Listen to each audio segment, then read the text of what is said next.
अहो एकदा आमच्या सासूबाईंना जुळं झालं. म्हणजे मी मस्करी करत नाही, खरंच सांगतो. आमच्या सासूबाईंना जुळं झालं, दोन्ही मुलगे जुळे. आता जुळी मुलं जी असतात ना, पुष्कळशी जुळी मुलं दिसायला अगदी सारखी कळलं, म्हणजे आईलाही ओळखता येत नाही. हो एकदा काय झालं, पूर्वीच्या काळी, आता जे ते बंद झालं, पण आमच्या वेळेला महिन्यातून एकदा एरंडेल द्यायची होती. मुलांना एरंडेल देण्याची पूर्वीची पद्धत होती, पोट साफ करण्यासाठी. कळलं की नाही. आणि लहान मुलांना एरंडेल देणार म्हणजे काय, तो सुखासुखी घेणार. मला वाटतं तुम्हाला मग एरंडेल म्हणजे काहीच माहीत नसेल, म्हणजे या तरुण लोकांना तर मुळीच माहीत नसेल. कळलं की नाही. त्यांना डर्कोलॅक्स, बर्कोलॅक्स, ब्रुकलॅक्स हे माहीत असेल, पण आमच्या वेळेला एरंडेल होतं, एरंडेल. आणि आम्ही लहानपणी काय असायचं, आई नाक धरायची की तोंड उघडायचं की घाल त्याच्यावर एरंडेल घाल.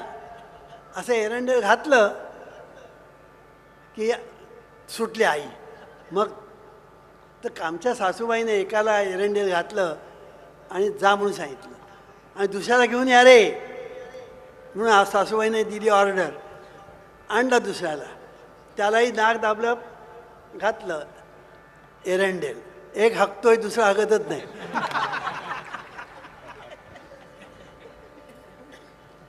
मग लक्षात आलं, अरे एकाला दोनदा. म्हणजे आईसुद्धा फसते, म्हणजे बाकीचं काय होईल सांगा.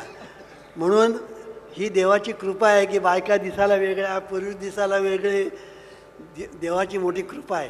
असं सांगायचा मुद्दा असा की हा जो मी आहे हा प्रत्येकामध्ये आहे. अगदी उदाहरण देऊन सांगतो आणखीन. आंब्याची कोय आहे, ती जमिनीमध्ये पेरली, त्याला बुंदा आला, त्याला अंकुर आला, मग बुंदा आला, मग मोहर आला, आणि मग आंबे आले. किती? 4000. आता प्रत्येक आंबा कापा, ती जमिनीमध्ये जी कोय पेरली होती ना, ती त्या आंब्यामध्ये आली बघा. 4000 आंब्यामध्ये 4000 कोई बघा. 4000 आंब्यामध्ये 4000 कोई, आणि जमिनीमध्ये पेरली एकच. देवाची लीला आहे की नाही. पण इथे आपलं लक्षच जात नाही. कळलं की नाही. आपलं इथे लक्षच जात नाही. काय हा निसर्ग आहे वामनराव असं म्हणतात. अरे निसर्ग म्हणजे काय? निसर्ग म्हणजे तरी काय? देवाचा विसर्ग म्हणजे निसर्ग. कळलं की नाही. परमेश्वराचा विसर्ग म्हणजे निसर्ग.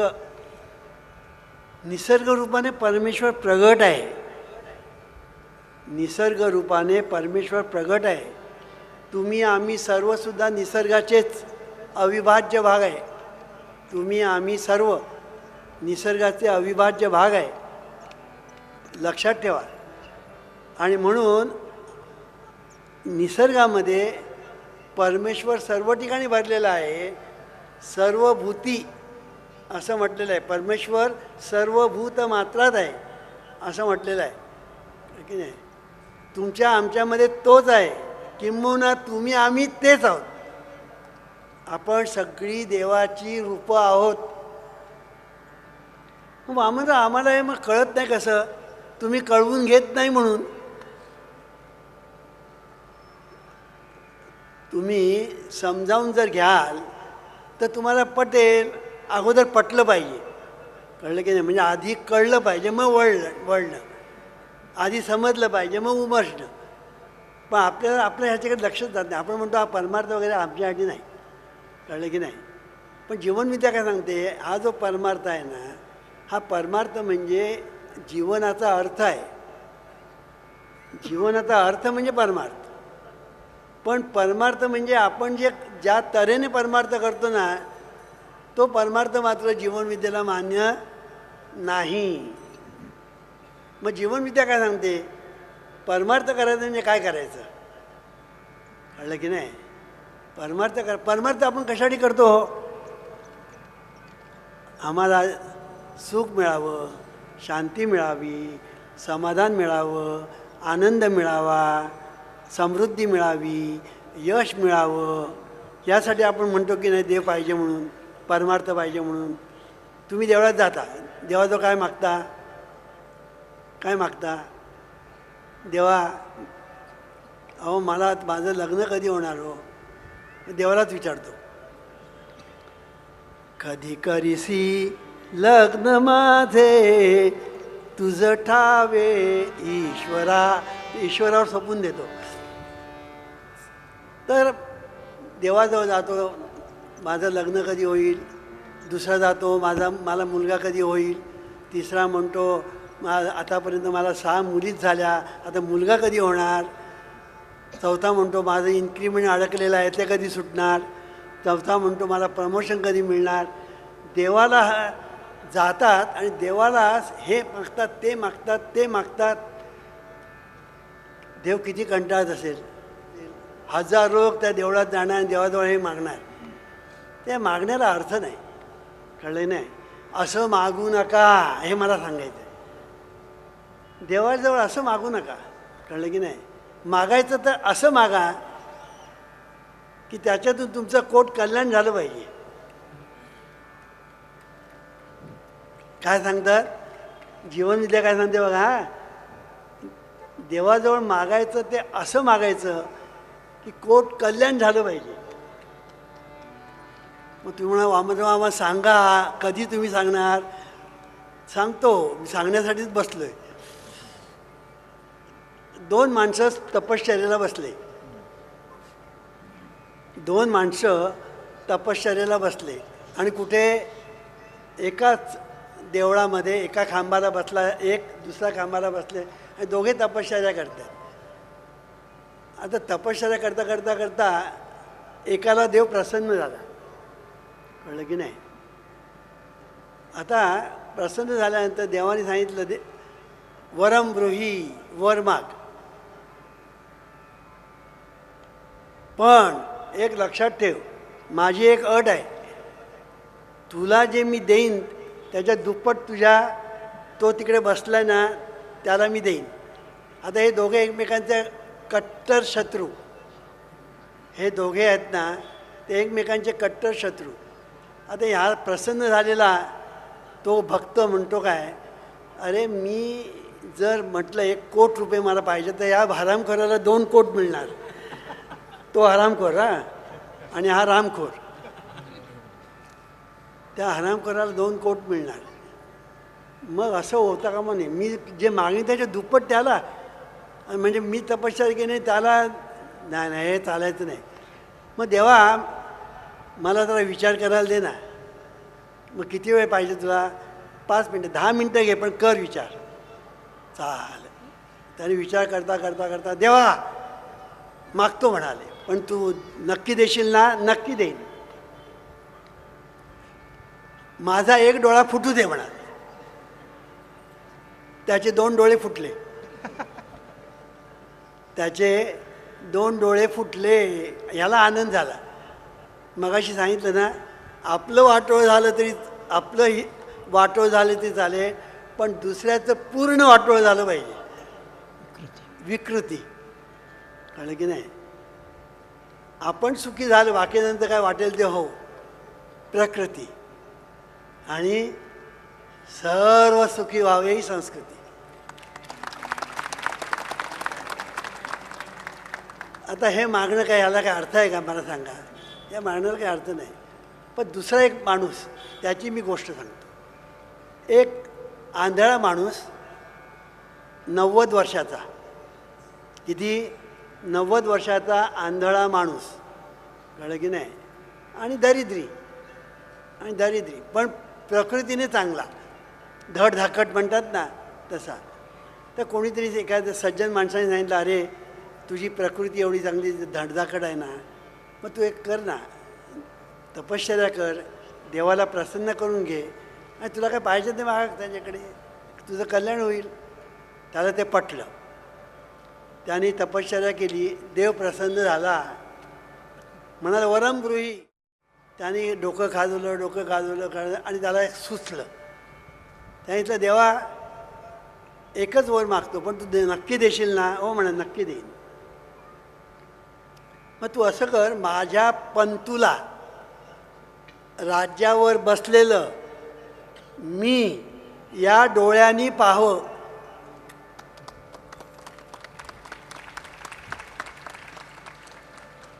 आता किती वर मागितल्याने?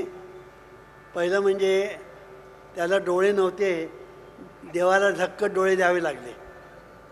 कळलं की नाही? एक झालं.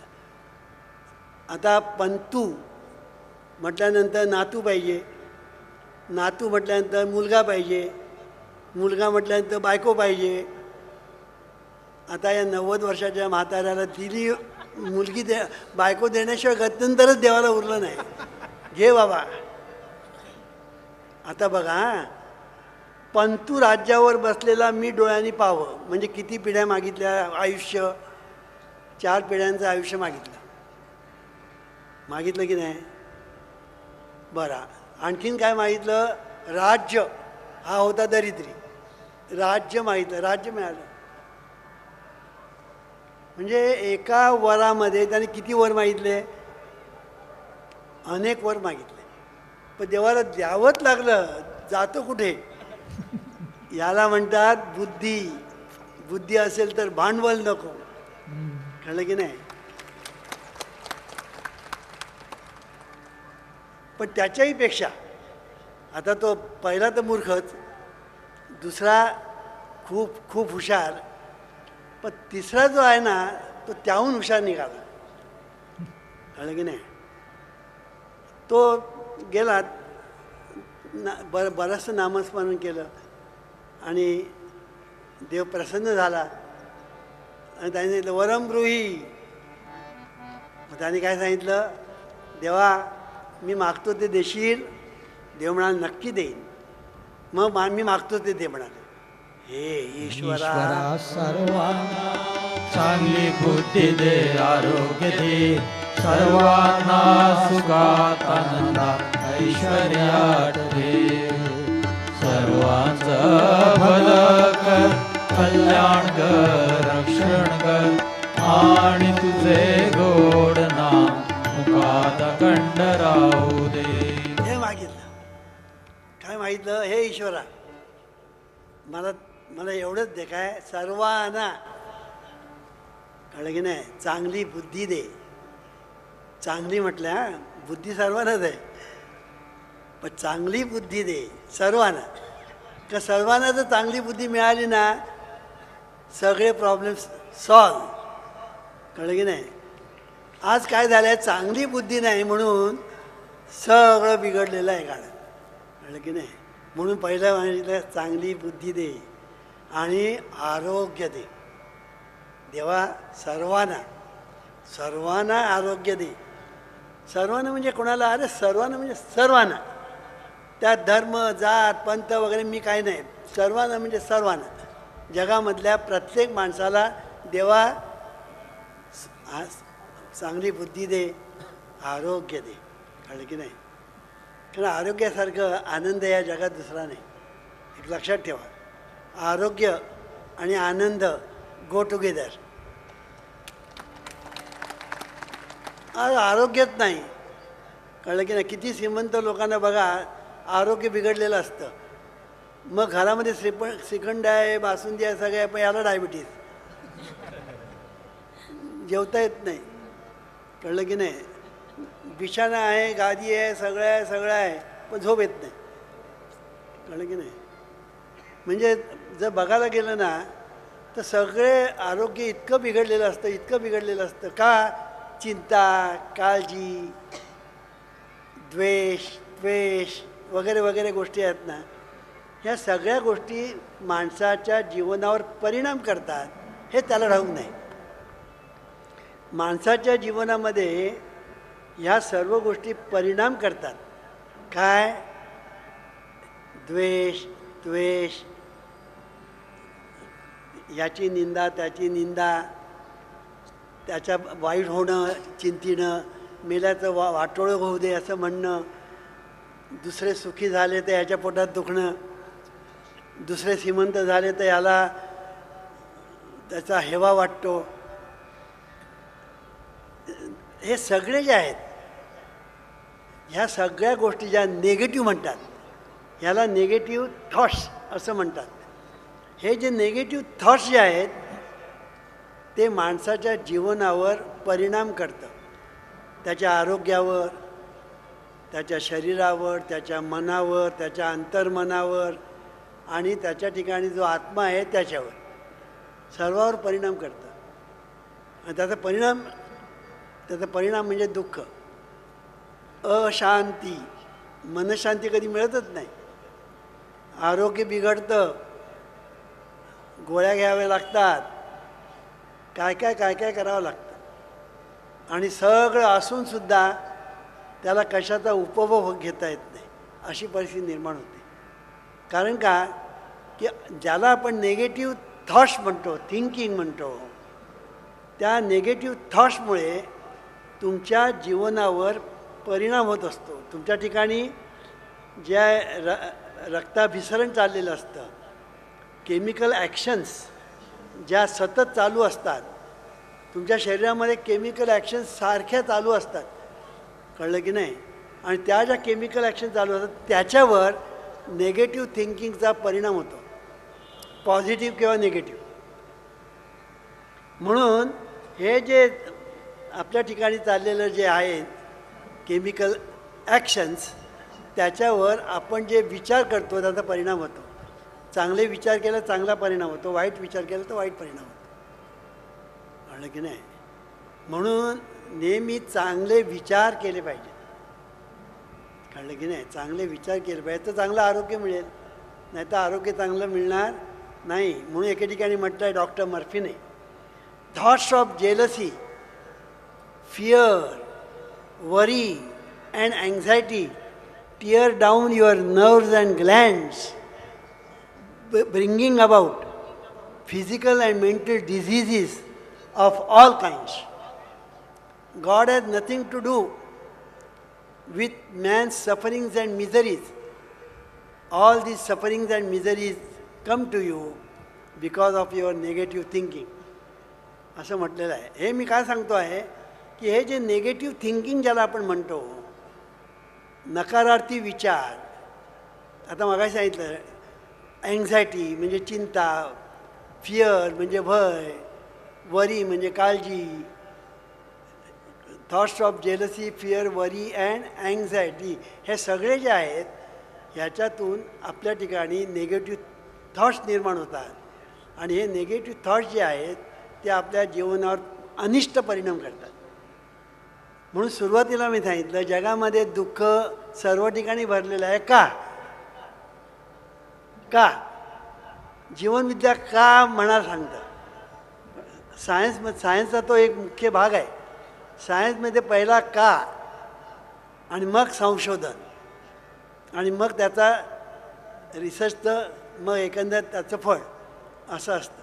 तसं जीवनविद्या इथे सायन्स हे पहिलं लक्षात ठेवलं पाहिजे. आणि या सायन्समध्ये पहिलं का विचारायला सुरुवात करा की जगामध्ये दुःख का, जगामध्ये कोणीच जगी सर्व सुखी असा कोण आहे का. प्रत्येक माणूस बघावं तर दुःखी. अहो माझ्याकडे कितीही माणसं येतात आणि त्यांचे जे प्रॉब्लेम सांगतात ते त्यांनीच निर्माण केलेले असतात. त्यांनी म्हणजे त्यांनी घरातल्या कुटुंबातल्या माणसांनी शेजाऱ्यांनी सगळ्यांनी त्यांचे आपणच निर्माण केलेले असतात ते. आणि त्याच्यातून आपलंच दुःख निर्माण होतं. Factory of miseries and sufferings and difficulties and calamities अशी फॅक्टरी आपणच निर्माण करतो. आणि ही जी आपण फॅक्टरी निर्माण करतो ना ती मग त्याचं निरसन करता करता करता आपलं आयुष्य खलास होतं. मनुष्य मरतो शेवटी. मग सुखासाठी केलेले प्रयत्न सगळे वाया जातात. काय याला सुख म्हणजे काय माहीत नाही, सुख कशाला म्हणतात माहीत नाही, सुख मिळवायचं कसं माहीत नाही. त्याचा परिणाम असा होतो की त्याला दुःखाशिवाय दुसरं काही मिळतच नाही. म्हणून जगामध्ये बघा कोणी बघा अगदी सहज मग त्याला शाळेत जावं लागत नाही, कॉलेजमध्ये जावं लागत नाही शिकायला. नेगेटिव्ह थिंकिंग आपोआप प्रत्येक बाई प्रत्येक पुरुष नेगेटिव्ह थिंकिंग करत असतो. त्याला पॉझिटिव्ह थिंकिंग करायचं माहितीच नसतं. आणि म्हणून पॉझिटिव्ह थिंकिंग म्हणजे चांगले विचार. चांगले विचार तुम्ही पोसा. मग चांगले विचार पोसा म्हणजे काय? त्याचं डिझरेली नावाचा एक पंतप्रधान होऊन गेला आहे. तो म्हणतो nurture your mind with great thoughts for you will never go any higher than you think. काय सुंदर सांगितलं आहे बघा. नर्चर, कळलं की नाही? म्हणून nurture your mind with great thoughts. विचार चांगले करा. तर काय अहो वामनराव हा आमचा मुलगा आहे ना, भीक मागणार हो, अभ्यास करत नाही, काय ना काय ना, हा दरिद्री आहे, भीक मागणार, हे त्या मुलाचे देखतच. मग मुलगा म्हणतो असं होणार तर मग तसंच होऊ दे. मग तो अभ्यासच करत नाही, कळत नाही, तो अभ्यासच करत नाही. म्हणून कधीही मुलांना तू असा आणि तू तसा, तो तसा, तू असा, कधी तुलना करू नका. कधीही मुलांना वाईट बोलू नका, चांगलं बोला. येणारा जाणाऱ्याला सांगा हा आमचा मुलगा आहे ना अभ्यास करतो, हा आमचा आहे ना शहाणा आहे, सांगितलेलं ऐकतो. तो म्हणतो मग आपण तसंच करूया.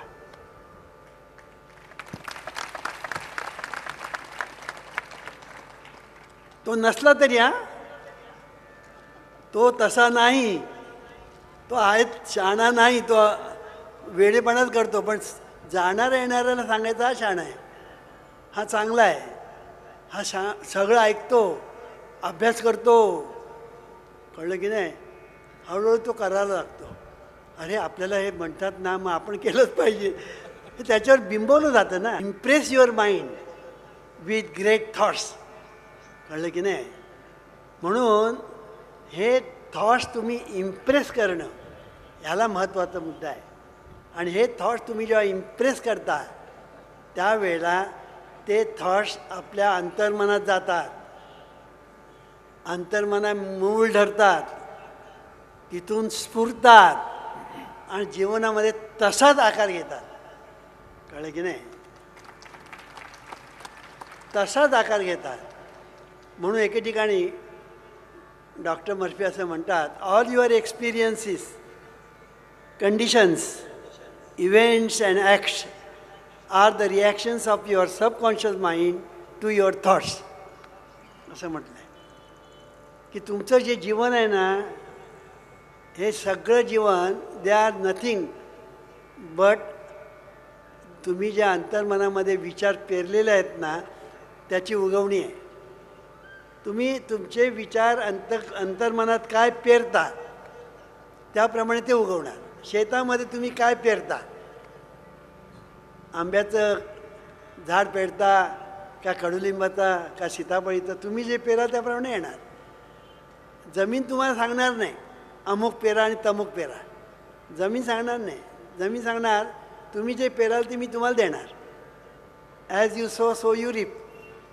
कळलं की नाही? म्हणून तुमचं अंतर्मन हे शेत आहे, बहिर्मन हा शेतकरी आहे आणि तुमचे विचार ह्या बिया आहेत, वृक्षांच्या बिया आहेत. काही कडुलिंबाच्या आहेत, काही गोड आंब्याच्या आहेत, काही सीताफळीच्या आहेत, काही पेरूच्या आहेत, काही कारल्याच्या आहेत. कळलं की नाही? तर तुम्ही जे पेराल तेच उगवणार. म्हणून अंतर्मनामध्ये पेरत राहा. पेरत राहणं म्हणजे काय? सतत तुम्ही तेच चिंतन करा, म्हणजे चांगल्या विचारांची जोपासना करा. मग जीवनविद्या काय सांगते? चांगल्या विचारांची जोपासना हीच परमेश्वराची उपासना. विठाला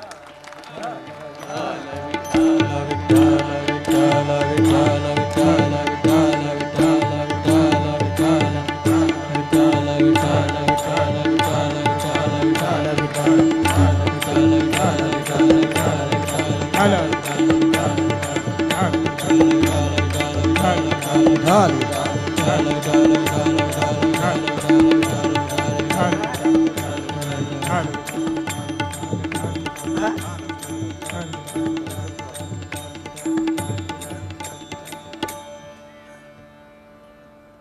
तर सांगायचा मुद्दा असा, आता हे सोपं आहे की नाही? सोपं आहे की नाही? चांगले विचारांची जोपासना करणं यात कठीण आहे का? कठीण आहे. पण आपण वाईट विचारांची जोपासना करतो, तर देव काय करणार? देव म्हणतो तूच आहेस तुझ्या जीवनाचा